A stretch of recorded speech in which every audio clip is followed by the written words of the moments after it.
Hello, my name is Amanda Thomas, and I'd like to welcome you to A Scientist Walks Into a Bar. This podcast features recordings of talks that were given by scientists at Science on Tap events here in Portland, Oregon, and Vancouver, Washington. These events and this podcast are created by VIA Productions. If you'd like to learn more about the podcast or how to attend one of our Science on Tap events, please check out our website at www.viaproductions.org.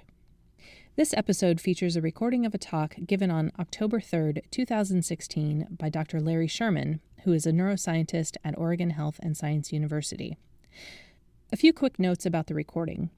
First, at the beginning of the talk, Dr. Sherman played a brief video on racism that was produced by students from Grant High School here in Portland. We invited the students to speak at our event, but they were showing their film at a White House Film Festival, so they had more important things to do. The recording of the video doesn't translate well into the audio recording, so I've edited that part out, but Dr. Sherman does make a few references to the video, and I wanted to explain what he was talking about. I'll put a link to the video in the podcast written description, and you can also find it by going to YouTube and searching for the words racism and Grant High School. Also, we had a microphone cut out partway through the talk, so you will hear the sound quality change around 14 minutes into the recording. I've synced up Dr. Sherman's slides with the audio file and uploaded this podcast in an M4A format, so depending on what device and app you're using to play this episode, you may be able to see the slides as we go along. With that, here's Dr. Larry Sherman. As you heard, I'm a neuroscientist, so I got to tell you a little bit about why I'm here. My day job is as a professor at Oregon Health and Science University. I'm trying to fix the brains of people with multiple sclerosis and Alzheimer's disease and other types of dementias. We're actually doing some remarkable work. I'd love to come back and talk about that sometime. But my hobby, if you will, my moonlighting job is as the president of the Society for Neuroscience for the state of Oregon. And as such, I give talks on various topics in neuroscience to get the public interested and excited. My favorite is music and the brain because it's fun and I get to play the piano. But this one was really important, and Amanda talked to me and asked me if I would do this one because we are facing a lot of questions about this. And I wanted to understand sort of the perspective from the neuroscience point. Why do people behave this way? Now, that tells you something about my background. I am not an expert in the topic of the neuroscience of racism. If you want your money back, I'm sorry, it's too late. But what I've done is I've gotten my hands on as much literature as I can. I've read a lot of these papers and tried to sort out the good science from the bad science. Now, I can tell you there is a lot of bad science in this topic, and I'm not going to talk about that tonight. What I'm going to talk about are papers that I've seen and studies that I've seen which really raised questions in my mind that I thought were very convincing and compelling. Now, I also want to talk a little bit about who I am, because as you can see, I'm a white guy. And a question came up, well, why is a white guy talking about racism? So this is sort of my driver's license version of myself, if you will. I'm 6'1", I have hazel eyes, light brown hair, and yeah, I'm really white. I've got really fair skin. I have an interesting background that sort of fits right in with the whole idea of white privilege. I grew up in San Diego in an upper middle class household. I went surfing every morning before school in La Jolla, which I loved. I was really into baseball. I played baseball, and I'm still coaching my own kids in softball. I played a lot of video games. Anybody from San Diego, I used to hang out at University Town Center and play arcade games there all the time. And I was in a band. That's actually me at a gig with my band. We were called Starjammer. I know, it's a lame name. But with hair like that, that's the only way you can go. So these are all sort of bits of my background. The first time that I really started thinking about the word white, well, the idea of white privilege, it hadn't been given a name that any of us were speaking at the time in my community, was I went to a school. It was a math, science, computer school, because in addition to being all of these things, I was a total nerd. And so the school was it's a magnet school, so it was in a mostly Hispanic and African-American neighborhood. And a good friend of mine, who happens to be African-American, was coming over to my house in La Jolla. We all lived in hugely different parts of the city. And he just happened to get there in his car first. His name is Reg. And we pulled up probably 20 minutes after he did. And by the time we got there, there were already 2 police cars, and he was outside his car being questioned by the police. And we got there, and we were all very, he was the only African-American in our group of people that were getting together that night. And we got there, we were all very puzzled. What's going on? Why are you bothering our friend? And it took us to convince the police that he was invited to this house. Turns out my neighbors freaked out when they saw an African-American guy sitting in his car in front of my house. And that really made me angry. And I just didn't know what to do with that anger. And now I'm starting to understand a little better what I need to do with that anger. So that was one thing. But I also had a history that allowed me to understand what prejudice and racism was all about, because although I am a white guy, and I have certainly enjoyed white privilege throughout my life, I'm also a Jew. And by the way, happy Rosh Hashanah, everybody. Lashana Tova. Lashana Tova, Good Yontif.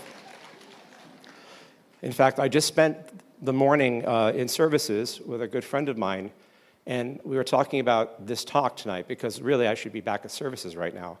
But we talked about actually the struggle that the Jewish people have had in their history, and how this is really important, because that struggle may be coming back in some ways. My family history is pretty interesting. This is a picture of my great-grandparents, Boris on the left and Selma on the right.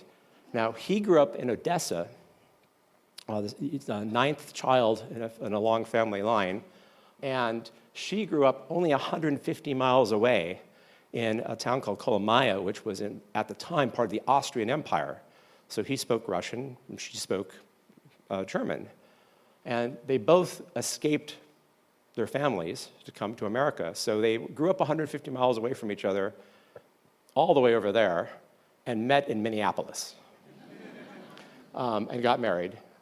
So his story is very interesting. He went on to become a dancer and an artist, and actually taught the children of Tsar Nicholas II ballet. Pretty amazing. But when the Bolsheviks came, his family arranged for him to escape to London. And then from London, he made it over to Minneapolis. Her family, basically right before the outset of World War I, allowed her to go to the United States, but the rest of the family stayed behind. His family were all killed in pogroms in the Odessa area. The Jews were blamed for just about everything. And this is actually a picture from one of the Odessa pogroms. And her family almost were all killed in World War II during the Holocaust. This is actually a concentration camp where I know a large portion of that family wound up, Mauthausen in Austria, right about the time it was liberated. So this is racism at its extreme, exterminating an entire population of people. So how does that affect me? Well, I mean, I didn't know them. I didn't know them, but I never got to know any branch of my family because they were exterminated. Having said that, this is me in 6th grade. Yeah, I know. That's just an awful shirt. Now, my friends, we all hung out a lot, but when I was in 6th grade, the reason I showed this picture is there were a group of people in that class who I didn't really like. They were kind of, this is the mean kids. But one of them came up to me and said, "Hey, Sherman, where do you go to church?" And I said, "Well, I don't go to church. I go to a synagogue." And they said, "A synagogue?" I said, yeah, I'm Jewish. And that afternoon, I got beat up by 3 of them. So this happened in the 1970s, not that long ago. And it tells you something about attitudes towards Jews in this country. In fact, this was from 2014, the ADL Global Index done through the UN. And it says that 1/4 of the world's adults right now tend to be anti-Semitic. They'll openly admit to being anti-Semitic. And in the United States, the numbers aren't much better. 1 in 11 people openly admit to being anti-Semitic, which suggests there's probably a higher number because I suspect there's some people who will not openly admit to that. So that's not a good thing. And we're seeing this all the time. I mean, it happens. It's not happening as much as other types of racism in the country, but it happens still. And in fact, in our own community, our former mayor recently was an indirect victim of this.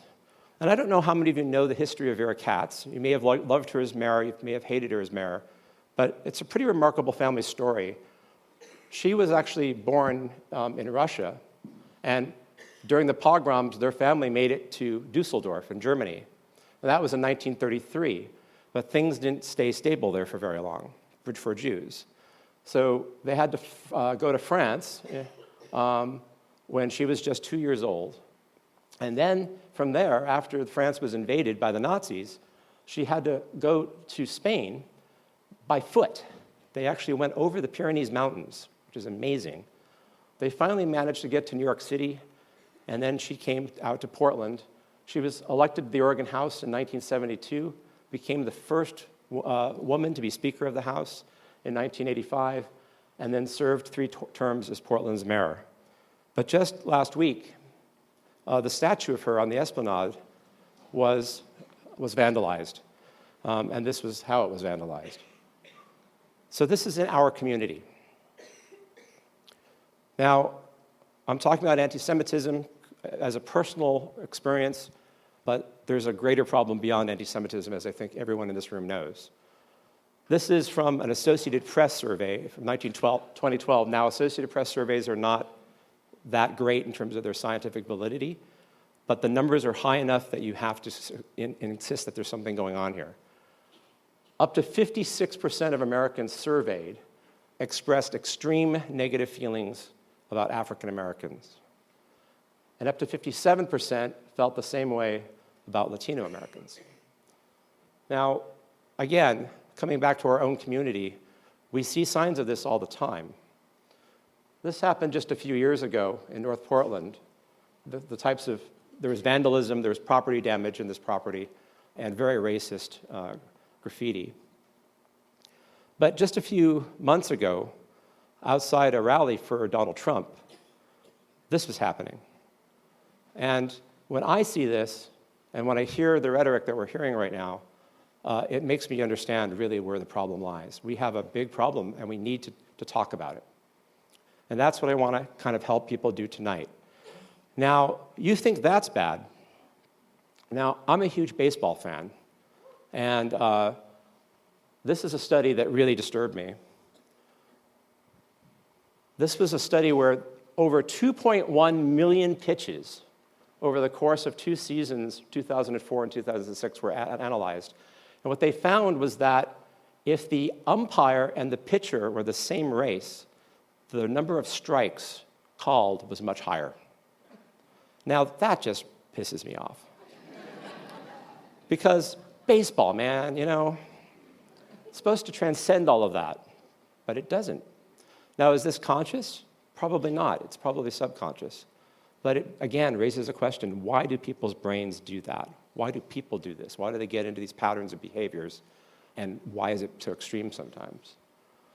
So I want to come back to definitions. And you saw one definition in the film from the students from Grant for racism. And I want to distinguish racism from prejudice, because they really are 2 different things.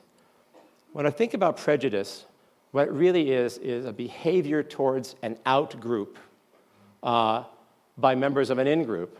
And it's not based on the experience with that. It's not really a rational reaction, all right? So that's prejudice. Racism is something different. It's a system of advantage based on race. It's what white privilege is. And so that's what we want to talk about tonight. How do these things relate to each other? How do they contribute to each other? And how can we use that kind of information to start thinking about ways to overcome it? Is there a neural basis for prejudice?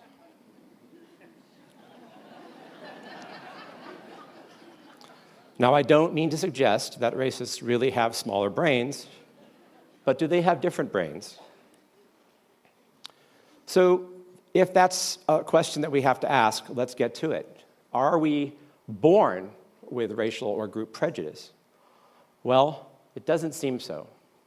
Newborn infants don't demonstrate spontaneous preferences for faces that are different from the family faces. And this goes on for several months. As early as 3 months, though, it starts to change. Now, what's happening there? So if you think about a newborn child in a family where their parents look a certain way, they're constantly scanning faces. And the way the study was done was actually eye tracking and looking at how much time they're spending staring at faces. So soon after birth, they've been held in the arms of someone that is one of their parents. Now, if their parents aren't a mixed-race couple, for example, or not being raised by a community of people that are diverse, they're going to probably start to see characteristics of faces that they're become familiar with over time. And by anywhere from 3 to 5 months, suddenly when you are picked up by somebody who's different from your parents in terms of their racial features, they start to scan those faces much, much longer. So this isn't prejudice, this is just exploring faces longer, right? So what's happening there is the ability to discriminate different features. That's all that's happening in their brains, but it's something that you can do very early. Now, what's happening as children age and become older? Why do we start to develop stereotypes and prejudice, and how early does that happen? Well, this was actually a fantastic group of observations by Beverly Daniel Tatum, and if anybody has a chance to read her work, I highly recommend it. It's fantastic.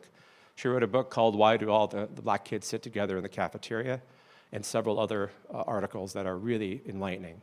But one of her observations is that when we talk about race to our children, we don't talk about race to our children. She gives a great example of a child coming into a store and seeing, so it's a black child coming into a store, seeing a white child, and they've been talking and playing for a while, and then their mothers kind of drag them away, and the African-American child says, why is that boy's skin so light, so white? And instead of saying, well, it's because the cells in their body that make pigment, which is just something that makes color, is a little different, that's all, otherwise they're the same, we say, shh, don't talk about that, let's get out of here, right? And that conversation happens on both sides of that interaction. So we immediately tell our children that race is a taboo subject, we shouldn't openly talk about it. So that's setting you up for problems right away.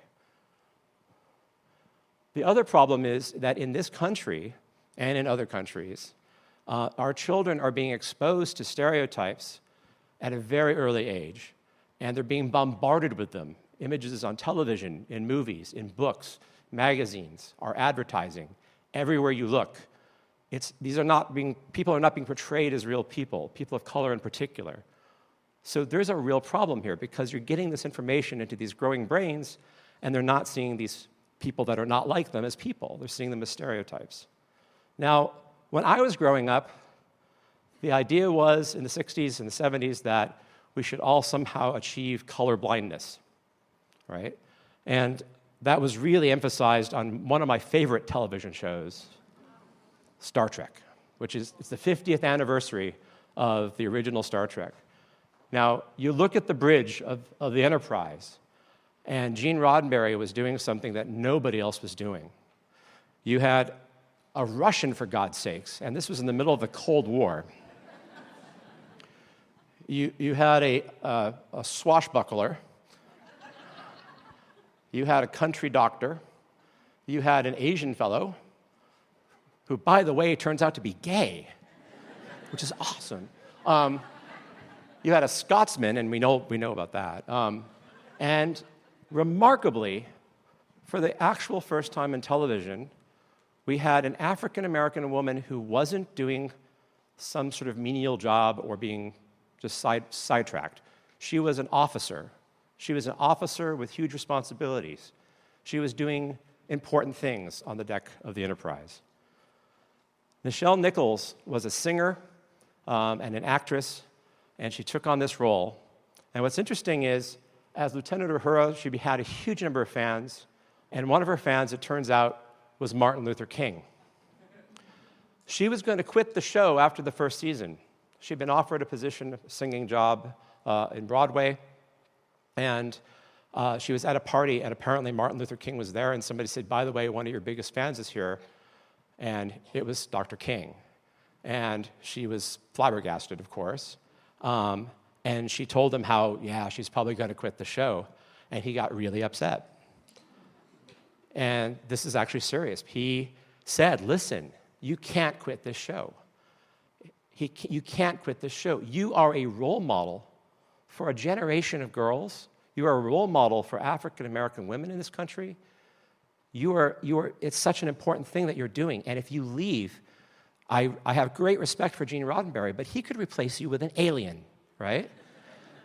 And then it's gone. And she actually decided to stay on the show because of that conversation. Now, it's a good thing she did, because in season 3, the first ever interracial kiss on television was on Star Trek. It was on November 22nd, 1968. I think the number was 47 stations canceled Star Trek after this kiss. All right? But it happened, and people noticed. If we look just at African American stereotypes in our media, this is an article by Ms. Niddle just this year, kind of summarizing these different stereotypes. You can break them down into a couple. There's the magical Negro. And these are characters who are always they're not really people unto themselves. They're somehow beyond just being real characters. They have some sort of magical property, and they're always helping a white protagonist out of trouble somehow. And a great example of that was Michael Clark Duncan, the late Michael Clark Duncan, who was a fantastic actor in The Green Mile. I don't know how many of you have seen that, but it's a very interesting film, but the stereotype's there. Another one is the black best friend, and we see this on television especially, but we see it in a lot of movies as well. Great example, Tracy Thoms in The Devil Wears Prada, for those of you who remember that movie. They're also, of course, portrayed as thugs, and honestly, I can just in my mind close my eyes and think of every Starsky and Hutch episode from the 70s or any cop show where African Americans were present, and they were almost always portrayed as thugs. And this is a huge stereotype because you see it all the time. Brash women is another stereotype. We see it in some of the reality TV shows today, but also sort of as, again, on sitcoms where they're always sort of, talking sassy and again, somehow helping a white protagonist. And then domestics, maids, servants. So again, these people are not being portrayed as people. They're being portrayed as stereotypes. And it's no wonder our children have this in their minds. Now, this is for African Americans. I could have a similar list for Asian Americans. I could have a similar list for Latino Americans, and even Jewish Americans. So these stereotypes are with us, and they're overpowering. What does that do? Well, this was a study done just a few years ago at the University of Chicago by Margaret Spencer. And it's actually a repeat of a study that had been done many years earlier, where children were brought into a room with 2 dolls, just like the ones you see here. One doll had beige skin, and one doll had brown skin, but they were otherwise identical. Now, very young children didn't show a preference for one doll or the other when they were asked questions like, which doll would you rather play with? Which doll do you trust more? Sort of really loaded questions. But by age 4, and more prominently by age 5, most of the children answered the questions, the positive questions, and then for the beige doll, and the negative questions for the brown doll. And it didn't matter what the race of the child was. It wasn't just the white kids who were reacting that way. So that is the powerful message that these stereotypes send us by a very young age. So we perceive people who are not like us as outgroups. And people in outgroups perceive themselves as being excluded from the in-group, mainly because they usually are. And a big part of what happens when we have this out-group versus in-group dynamic happening is the people in the in-group in particular develop fear of the out-group because they have no familiarity with them, and they see them as a threat. So fear is an important component, I think, of how prejudicial behaviors turn into racist behaviors. And the question then becomes, is fear something that we can get a hold on? Now, fear is defined as an unpleasant emotion caused by the belief that something or someone is going to cause you harm or even death. And it's clearly an adaptive response. This is Darwin, and he said, fear is an adaptive response. It makes sense. If we learn that something is a threat or is dangerous, we want to avoid it. And that's what fear does for us. So is fear learned through experience? Well, this comes back to classic conditioning. I apologize to any of you who know this like the back of your hand, but I want to remind everybody about Pavlov and his dogs to explore this question of conditioned learning.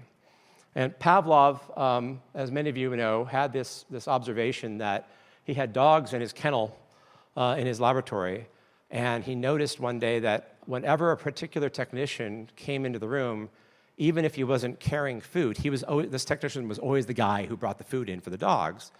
And whenever the technician came into the room, even if he didn't have food, they would salivate. And so he did an experiment, and this is now what we call classical conditioning, where you look at the situation before conditioning and during conditioning and after conditioning. Here's your dog. He looks at the food, and he starts drooling. If you ring a bell for the dog, he doesn't drool. And if he did, I'd be worried. Now, what you can then do is whenever you bring the food in, you ring a bell. And after several trials of that, it comes to the point where now when you ring the bell, the dog drools. All right? So now you're pairing the idea of food with the ringing of the bell. Now, in this scenario, we have names for these different parts of the experiment. The neutral stimulus is the bell in the time before conditioning. The unconditioned stimulus is the food. It's because it's an automatic response. The unconditioned response is salivating. Now you pair the bell with the food. You have the conditioned stimulus, that's now the bell plus the food, and then the conditioned response is now salivating in response to the bell. So this was in dogs, and only a few years later, somebody decided to try this in people. Well, actually, one person, one very small person, and he was nicknamed Little Albert. Now, if you tried to do this experiment today, you would go to jail. And rightly so. This was the work of John Watson and Rosalie Rayner in 1920. And they brought a baby in from a pediatric ward. It's not clear that they had permission from anybody to do this. The sample size was 1, Albert, or whatever his name was. And what they did with Albert was they would bring in furry white creatures, like furry rats, or they actually had a furry monkey. Why they had a monkey at a hospital, I don't know. This was a little weird. But they'd bring them in, and of course, Albert was curious about them, as babies would be, and thought they were cute, and giggled and looked at them and examined them. And then they had another experience, which was to take a hammer to a metal bar that made a horribly loud noise, which caused the startle response, which we all have as human beings. And that, of course, made him cry. It's very unpleasant. So it's a natural reflex, and that's a fear response. So now what they did was, whenever they brought a white rat into the room, they would hit the bar with the hammer, and Albert would cry. And after a while, it got to the point where it went from just bringing in the white rat, now Albert would start crying. And what's interesting is it wasn't just the white rat, it was all the other furry animals too. And there's also this extremely creepy picture of Dr. Watson wearing a Santa Claus beard, and Albert is crying his eyes out. Nobody's really sure how truly fucked up that kid was because they didn't follow him after this experiment. But if he's lucky, I just kind of imagine him like years down the line sitting on Santa's lap in a mall someplace. And if you wait long enough, you can actually reverse this behavior, though. So there's 2 ways to do it. One is just to keep bringing the rat into the room, and he'll cry many times, but eventually he'll put 2 and 2 together and realize that the rat isn't a threat anymore, and he'll stop having this response, the conditioned response will extinguish itself, and now he'll probably be okay. Another thing you can do, though, is actually do a second conditioning experiment, and this is something that is done with, for example, patients with PTSD, where you actually bring in a positive stimulus paired with the rat to replace the negative stimulus. So, for example, every time the rat was entering the room, give Albert a plate of cookies, and eventually he'll associate the rat with cookies and not with a loud banging sound. So these are things you can do to overcome these fear responses. So that tells you that fear is a plastic thing. Fear is learned, but it's also plastic in terms of its response. So coming back now to prejudice per se and not just fear, what is the neural basis for our prejudicial behavior? And there's something what we call automatic prejudice, and that's what I'm going to focus on now. But I want to take you first into the realms of neuroscience. This is the major electrical unit of your brain. This is a cartoon of a neuron. You think of most cells, they're these round things with a little circle in the middle. The circle in the middle is the nucleus, where the DNA is. This circle here is the cell body. But neurons are very unique in their architecture. So they have these branches that come off of them. They can be very short. They can be extremely long. They can have lots of branches on them or only a few, depending on where they are. That's where electrical signals enter these cells. And then they go down this structure here, which is called the axon, which then branches off. So that's where the electrical signal goes. And some axons are surrounded by this substance called myelin, which actually helps increase the speed of the electrical impulse. Now, most of us have more than one neuron. I'm starting to have my doubts this election cycle, but if you look at this dendrite and look at it even more magnified, it has little microbranches, and these microbranches are areas where axons will connect to form circuits. Now, what's remarkable is these circuits are not physical connections, they're chemical connections. In this animation, you can see signals going from one neuron down axons to another. So here we'll have an axon right here. Here's a dendrite, and you see that there's a space between them. The electrical signal comes down, stuff gets released, and now the signal continues. So that signal is driven by chemistry. It's chemicals called neurotransmitters. You've probably heard of some of them, like dopamine or epinephrine or noradrenaline. And what's remarkable is this processing of these signals requires quite a bit of energy. And these cells get that energy from the bloodstream. So there are small capillaries in the brain, and these neurons, through other cells in the brain, interact with those cells. And when these neurons need to fire, these dendrites, for example, here, need to do their job, these blood vessels you see here actually increase their diameter to allow more blood flow to the brain. Energy is then taken up by the neurons, and that has allowed these processes to continue. So we can measure the changes in the diameter of these tiny blood vessels as a way to measure activity in different regions of the brain. And that is sort of the underlying principle behind what's called functional magnetic resonance imaging, or fMRI. So how many of you have had an MRI? Too many of you. Wow. So those of you who've had an MRI know that these are not the most pleasant machines. For a head MRI, you have to put your head inside this very small space. It's extremely noisy, but you can put noise-canceling headphones on people, and you can project images, for example, and then these machines are doing something a little different. They're the same machines, but they're using different algorithms to process the data in real time, trying to understand these changes in the diameter of these blood vessels to get an idea of activity. So, for example, this is a map here of someone's brain listening to music. So these active red areas are lighting up in this person's brain in response to listening to music over listening to silence. So we've put people in MRI machines to ask lots of different questions. And one of the things we're able to do then is say, okay, how do people respond to faces? Now, what's remarkable is if you walk into a room, within about a millisecond, if you have eye contact or just staring at a group of people or a single person, you can understand a lot of information about that person. So let's do a quick experiment. I'm going to show you a face, but I'm just going to flash it up really quickly, and then I'm going to see if anybody can tell me some of the features of that person. Ready? Okay, anybody want to tell me what they saw? I heard white beard, African American, old man. All right. So you got it. You saw a very quick flash of information, and in that very small amount of time, your brain put together a lot of information about this person, roughly their age, their ethnicity, and that they were male. Let's do another one.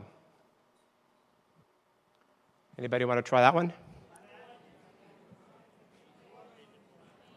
I heard young Asian woman. Yeah, exactly. So this is the experiment. They put people who are white under a MRI system, and then they flashed images like that on a screen and measured changes in the brain. Now, what's interesting is if a white person sees another unfamiliar white person, one of the areas that lights up right away is a part of the brain called the fusiform gyrus. And this is a part of our brain that's involved in recognizing faces, okay? So if we do that experiment, though, and we put an unfamiliar African-American face on the screen, what's interesting is the fusiform gyrus does not light up right away. There's a delay. So this is interesting. I'll never forget when I was 6 years old, my mom and I were in a car together, and I thought I saw a neighbor of ours who was African American. And I said, "Mom, is that Mr. Johnson?" And she says, "Oh, I don't know. They all look the same to me." All right. Now, as I became a teenager and rebellious and turned into a fuzzy-headed liberal, I started having conversations with my mom about comments like that. But I started realizing something when I started reading this literature, and that is that when we don't see people of our own groups, there's something that we have that's called the cross-race effect. There's a difficulty in identifying individual features of unfamiliar people in other groups. Now, what's interesting also about this study is instead of the facial recognition areas lighting up initially, another area of the brain lights up when a white person looks at an African-American face that's unfamiliar, and that's a part of the brain called the amygdala. And the amygdala is an area of the brain which does a number of different things, but one of the things it does is it assesses threats and fear. So that's a really interesting observation, and it raises the questions about how our brains are processing things, this, as I mentioned, this automatic prejudice effect. So given that question, what are the physiological effects of prejudice and racism?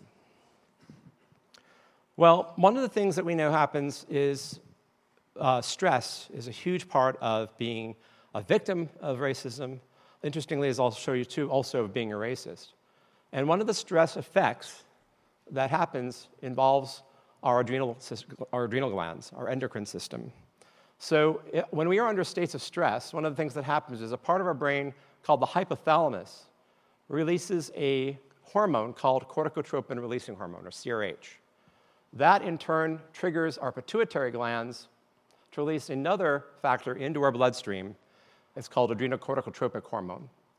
That triggers our adrenal glands, which are right on the tops of our kidneys, to release something called cortisol. Now, cortisol is one of those hormones that is part of our fight or flight response. Now, for those of you who haven't heard that before, for whatever reason, I still don't understand this. Whenever we were talking about fight or flight, be it in high school, college, or medical school, it was always some guy walking into a cave and finding a bear. And what you do is you walk into the cave and you're humming along and everything's great, and then this bear shows up, and you have to decide whether you're going to stay there and fight the bear, which is a really bad idea, or run like hell, right? So cortisol is one of the hormones that kind of gets you ready for that. But it was never intended to be something that stays chronically high. Cortisol is supposed to go up, let you fight the bear and probably not make it, or run, but then go back down again if you survive the encounter, right? So what's happening in people who are experiencing racism? This was a study done in 2005 where people were actually monitoring morning versus evening levels of cortisol in people, and they were actually looking at what's called internalized racism, which is sort of a series of tests for how much you feel you're experiencing racism in your daily life. And people who had low scores of internalized racism had very low levels, normal levels of cortisol. But people who had high levels of internalized racism had significantly high and elevated, chronically elevated levels of cortisol. Now, the problem with that is having elevated cortisol has physiological effects that are very detrimental to your health. For example, high cortisol can cause anything from migraines and sleep deprivation to weight gain and arthritis and heart disease, depression, metabolic disease, hostility, all sorts of problems with your just physiological behavior. And the longer your cortisol is elevated, the more this exacerbates each of these conditions, all right? Now, take a look at this. If you think about that list I just gave you, and you look at the CDC study in 2010 showing the top 8 common causes of death among African Americans, all of these are exacerbated, and I would even go so far as to say homicide if hostility is a problem by having these high cortisol levels. So that's a problem.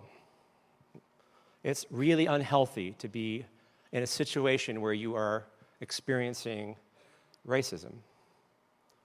Now, another problem is it's really bad for your brain. So this is something I actually study in my lab, the hippocampus. It's a part of our brain. It's called the hippocampus. Hippocampus is the same thing as a seahorse. It looks a little bit like a seahorse. And there's a part of the hippocampus that is involved in controlling spatial memory and converting short-term into long-term memory. So it has a very important role in learning and memory.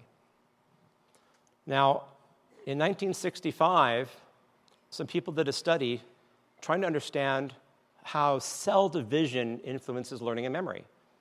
Now, neurons, those cells I mentioned, the electrical units of your brain, once you turn into a neuron, your dividing days are over. You stop, it's called postmitotic. You don't divide anymore. So neurons shouldn't divide ever. So this study was trying to ask the question, if we were to put rats into a situation where they're learning a maze, and another group of rats that are just sitting in their cage being couch potatoes, and compared the number of cells that are dividing in the brain, would we see a difference? So they did that, and they injected the rats that were learning the maze and the rats that were sitting in their cages with a drug that only is taken up by dividing cells. And then they harvested the brains from those rats. That's a rat brain. It's not a turkey. And they looked at the hippocampus. And lo and behold, they found that in this one part of the hippocampus right here, called the dentate gyrus, there were all these cells that were clearly neurons, but they had taken up recently this dye that can only be taken up by dividing cells. And so they postulated that what was happening there was a process called adult neurogenesis. Neuro for neuron, genesis to create. So the idea is when you learn a maze, you make new neurons that form circuits that are involved in learning and memory. And it was very exciting, but nobody believed it. So this was published in 1965. And as I told you, the dogma of the day was neurons don't divide. There are no stem cells in our brain that can make new neurons. So nobody believed it. Dogma, by the way, is not just a problem in the Catholic Church. Biologists are really bad about dogma. Now, this was kind of the way things were for many years, and then something remarkable happened in 1978. The 78 Stingray came out, which was a fantastic car. And the 78 model Schwinn Stingray bicycle came out that year. And a truly horrible movie called Stingray was released. I don't know if you can read this tagline. It says, "Get wrecked, get chased, get smashed, get it on. The big red hot one is in town." I don't recognize any of the actors or actresses' names. I don't think they made it very far after that. So it was a banner year for stingrays, except for the stingrays in this one laboratory who gave their lives to demonstrate that stingrays make new neurons throughout their lives. Now, this was cool, and people believed it. The study was really well done, but nobody cared because they were stingrays. But then a few years later, people saw something very similar in songbirds. Now, canaries and other songbirds, somebody's making up songs at some point, but they learn new songs from each other seasonally. They teach it to each other, and they pass them along. So in this study, they gave these songbirds the same types of drugs that we give to cancer patients, which stop and kill off dividing cells. And when they did that, they couldn't learn new songs. And when they looked in the brains of these animals, what they found was, in fact, they had to make new neurons to learn the new songs. Now everybody believed that neurogenesis was happening, and in fact, we now know it happens in the human brain. If you live to be 124, which is just a little longer than the oldest documented human being, up until the minute you die, you are capable of making new neurons if you're pushing your brain to do something really new, which is really fascinating. So this whole process happens in a very small space in the dentate gyrus. It's called the subgranular zone. And this is a picture of actually newborn neurons. You see here the green cells in a mouse brain that had just learned a maze. Now, these cells, these stem cells, they're called neural stem cells, are capable of generating all the neurons in your brain and all of the other cell types in your brain, which actually account for about 70% of your brain, are cells called glial cells that are non-neuronal. And these cells are really remarkable because we can harvest them from an adult brain, and we can propagate them in a petri dish, and we can turn them into cells that could replace dead and damaged cells. And in fact, it's an ongoing number of studies to test the idea they're using this to replace dead and damaged cells in people with different neurological diseases. But here's the thing. If you see an individual, be it an animal or a human, with chronically elevated cortisol, you're going to have problems with this process of adult neurogenesis. Cortisol actually kills neural stem cells. It may be linked to long-term chronic learning and memory deficits, and it may also be linked to depression. So that may be part of the underlying reason why you get, for example, depression in individuals with chronically elevated cortisol.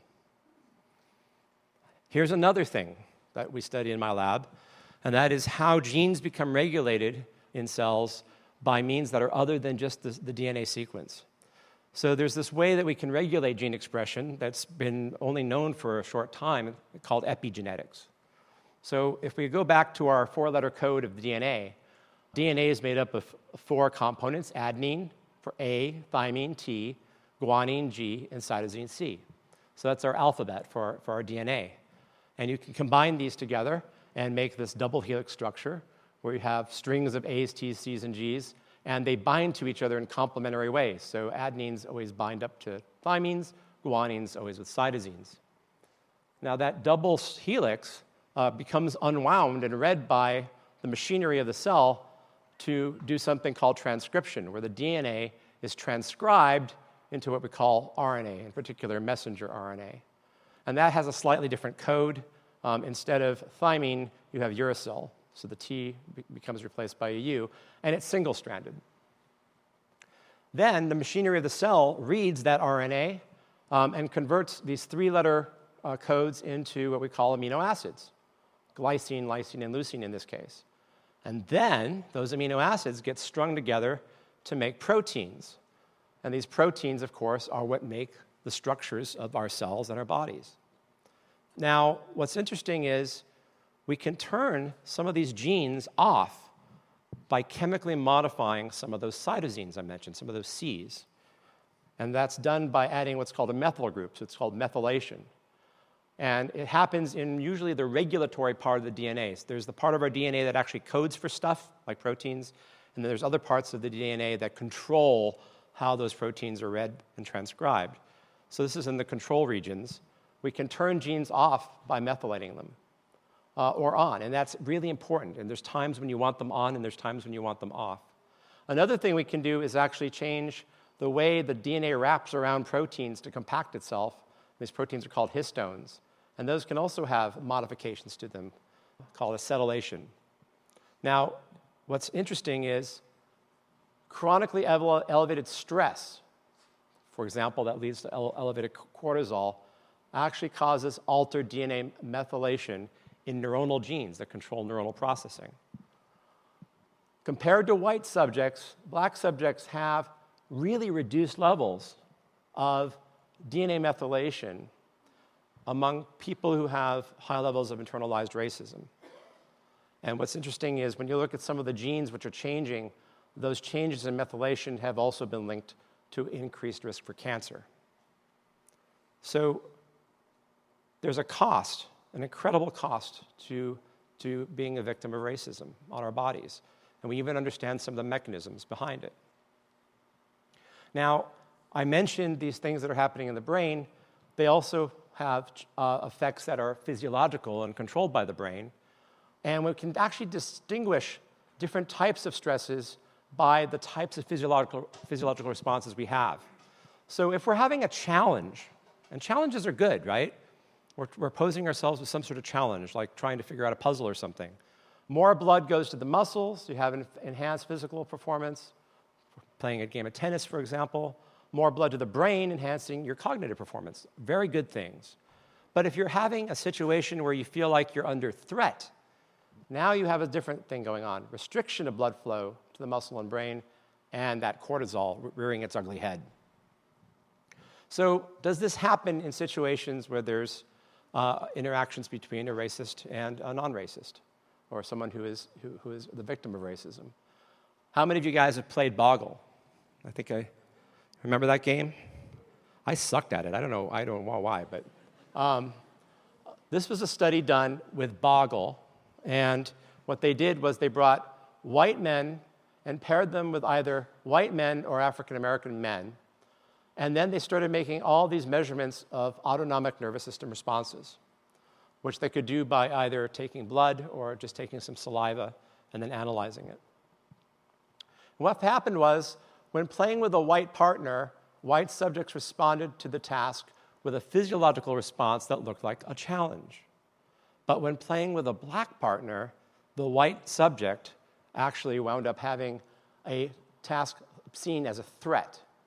And interestingly, the African American subjects tended to always see it as a threat as well, but it was mixed. The results were much more mixed.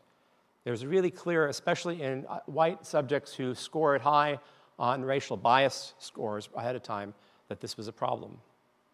So they are having negative physiological effects just from trying to do something like play a game of Boggle with an unfamiliar African-American person.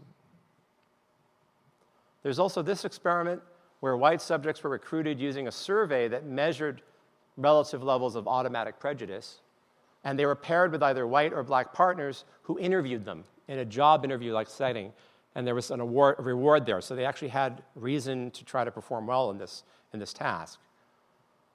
And in this subject study, a very similar outcome was observed.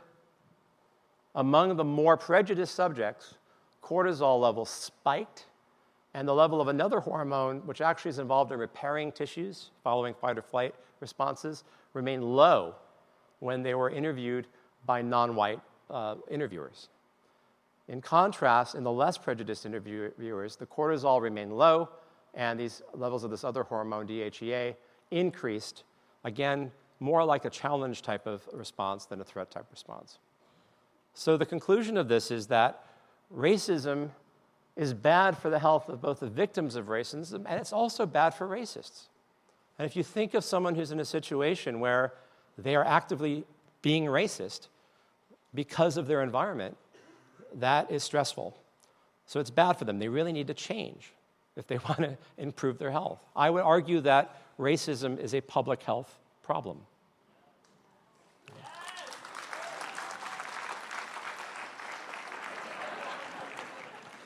Now, I don't want this to be a total downer talk.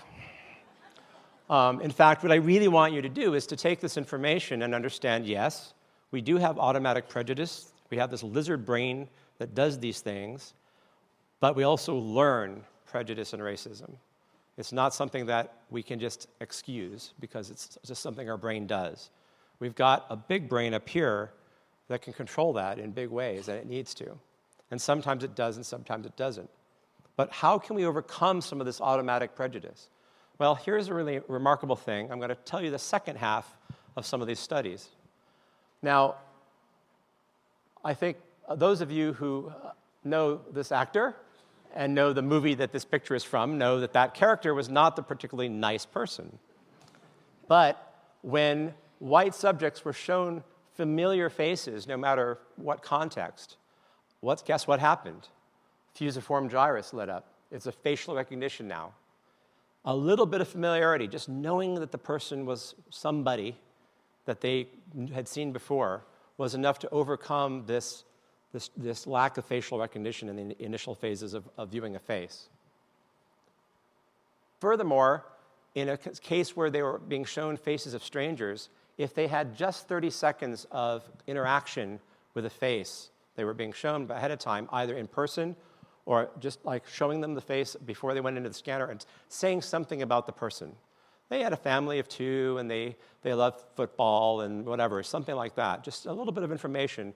It did the same thing. Now, facial recognition was clear, and again, the amygdala was not lighting up. There's no threat response at all. So that, I think, is incredibly encouraging. Familiarity, a little bit of familiarity, is enough to overcome an automatic response that our brains have. Now, here's an interesting study that was just published last year. The insular cortex and the cingulate cortex are areas of our brain that light up when we're having sort of empathetic responses, when we have some empathy for someone's situation. And interestingly, they light up really well when we watch somebody else experiencing pain. I know it sounds weird. And we see this is a soccer player who's either really in pain or is a great actor, as soccer players tend to be. But what's really interesting is that when this happens, when a person is in an out group, and including a different race, you don't have as much activation. So we see people who are somehow like us, and we have more empathy for them. We see people who are not like us, and we have less empathy, if this is in fact a measure of empathy. And that may be debatable. But it's a neural response to something that it should have an empathetic response. Now, this is true in the case of race, but interestingly, our brains do this also for other group types of situations. So if that football player is playing on our team, we will have a stronger response than if we see a same injury on the other team. It'll be a lower response. So we have a real sense of kind of prioritizing who we care about as being in pain. Aren't we a great species? So the way this experiment was done was actually with Chinese subjects and white subjects. And in this case, it was actually Chinese immigrants to the United States being shown, and those are the subjects being put in the scanner. And what's remarkable is the way this was done is subjects were put in the scanner and shown videos of either people in their own group getting a needle to the chin and having a painful response, or getting a Q-tip to the chin, or being shown the opposite race, the other race in the group, the out group in this case. The in group in this particular experiment is actually the Chinese immigrants. Now, the experiment I just showed you was comparing same race controls with same race pain versus different race controls and different race pain. Then they went back and did a second study that was just published last year, and what they figured out was they could completely reverse this effect if they looked at people who had greater levels of familiarity with the white people in the communities where they lived. So the longer they've been exposed to the people in their communities that were not Chinese, the greater their level of empathy was. So these are people who are having less contact. These are people who are having more contact. Familiarity comes back as a powerful way to change a almost automatic neural reaction. Another thing that where they came out of these studies on the physiological effects, like the Bogle experiment and the interview experiment, was if you change the parameters of those experiments, where the subjects had to do some sort of task in competition with another group, it didn't matter what the composition of the group was. So if you had a diverse group working together towards a single goal, you saw, and then you measured their physiological effects, they saw it all as a challenge. They didn't see it as a threat. So that's another really positive thing. I mean, again, that familiarity and that common goal are all common things coming together to make these automatic responses change. So that brings me back to something I said earlier in the talk. We were told in the 60s and 70s that we had to be colorblind. But I think I just demonstrated something to you earlier when we did that little experiment. 1 millisecond, and you already could tell me the race of the person on the slide. Our brain will not let us be colorblind. And being colorblind really doesn't make sense. But what does make sense is embracing the diversity instead of trying to pretend it's not there. And so a number of studies have been done to try to find ways to get groups to come together, to talk together as groups, and then go out and become emissaries in their communities, the bigger community, to deal with the things that are coming up within those groups. And this is a study that was done with racial identity questions. And this was work from William Cross, working with people of color. And the idea is that you start in a situation which William Cross refers to as pre-encounter. You're now exposed to a dominant culture, but you have limited understanding of yourself as being in the out group. And children are like that. Most young children, when they're really young, it doesn't really come up very much. It's only when they get older. Actually, one of the great things in the book I told you about before, why are all the black kids sitting together in the cafeteria? They do that in high school. They start doing it in middle school, but they don't really do it as much in elementary school. They don't self-segregate unless there's some other messages coming in that are pretty powerful. So pre-encounter is the first step, and then there's encounter. And this is when there's the realization that racism is part of your life, in your environment, and that you are impacted by it.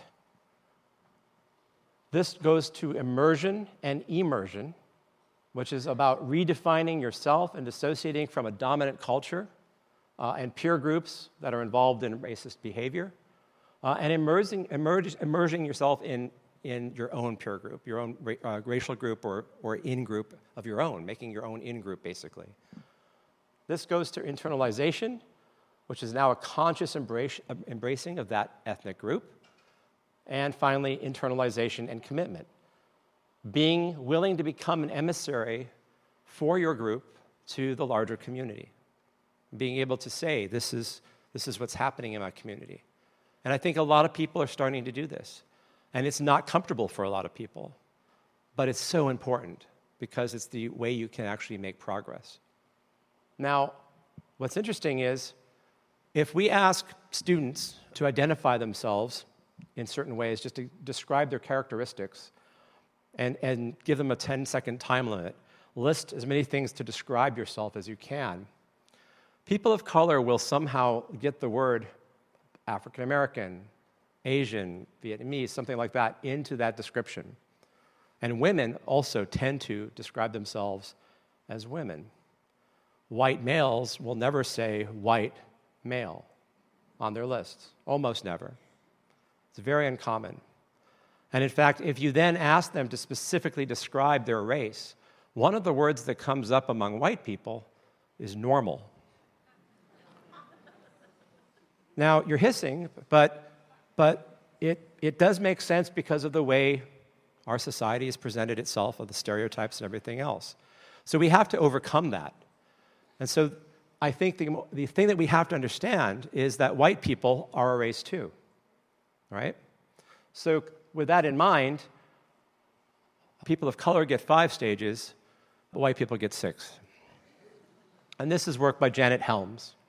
And it's not so different, really. It starts with contact, which is the stage where there's just little or no attention paid to racial identity. It's where a lot of people are in this country throughout their adulthood. They think of themselves as quote-unquote normal. Disintegration is when you start to have a growing awareness that that just isn't true, that you have white privilege, and that there is an issue with that. Reintegration is learning to deal with racism in a white society, understanding that it's difficult, and willing to really try to challenge it in your community, in your family, having those really uncomfortable conversations at Thanksgiving. It's coming up, get ready. Pseudo-independence, which is beginning to understand really understanding what the consequences of institutional racism are. Really understanding why that joke you just made is hurtful. Really understanding why that scene on television that you just saw is damaging to people. And really being unwilling to accept it. And that's a hard stage to get to when you've been in a position where you just didn't have to care. You don't have to care. And that's what white privilege is all about, right? But you have to care because of all the things I just mentioned and the incredible costs it has on society. Immersion sounds familiar. It's the same idea. Surrounding oneself with white anti-racists within your own group again, right? Racial identity as a white person. And then autonomy, which is separating the values of white supremacy and associating with people of color and whites who are anti-racists. That's not easy to do, especially in a community that's not very diverse. But it's something we have to do, right? Now, I told you the really horrifying news about baseball. There's even some good news there. This was a study I mentioned before, and what they found was that when you had more experienced umpires and you divided them up, sort of binned them into different groups, the more experienced umpires didn't show the effect, not nearly to the degree that less experienced umpires did. And what's more, a really easy fix was when they were being observed by a computer, which was actually watching their strike and ball calls. It suddenly went away. So there's hope. There's hope for Major League Baseball. There's hope for our community. And there's hope for the United States. But we have to be willing to do a number of things. We have to be willing to have those difficult discussions. We have to be willing to embrace racial identity. We have to overcome this automatic prejudice that I've mentioned that's happening in our brains. I hope that was interesting.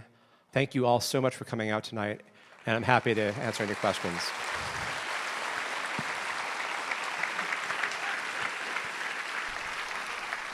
Thanks for listening. I'll be posting more episodes soon on topics like how to use science to train your dog, and some of the creative ways animals have evolved to find a mate. If you'd like to find out more about the podcast or what's coming up at our Science on Tap events in Portland, Oregon and Vancouver, Washington, please visit our website at viaproductions.org or check us out on Facebook at facebook.com/scienceontap_ORWA. The last bit stands for Oregon and Washington. I'd like to say a special thank you to my volunteers and friends, the Minions. They do so much to help run these events, and I couldn't do it without them. The Minions are Scott Fry, Stephen Perry, Chris Gowan, Jordy Humphrey, Sam Lauk, Rita Nygren, David Porter, and Hillary Richardson, and any other friends who come to the events that I can rope into helping. Thank you so much. Also, a final thank you to Jonathan Coulton for letting us use his song Mandelbrot Set as our theme music. Heart-shaped box of strings and wire in one badass fucking fractal, and you're just in time to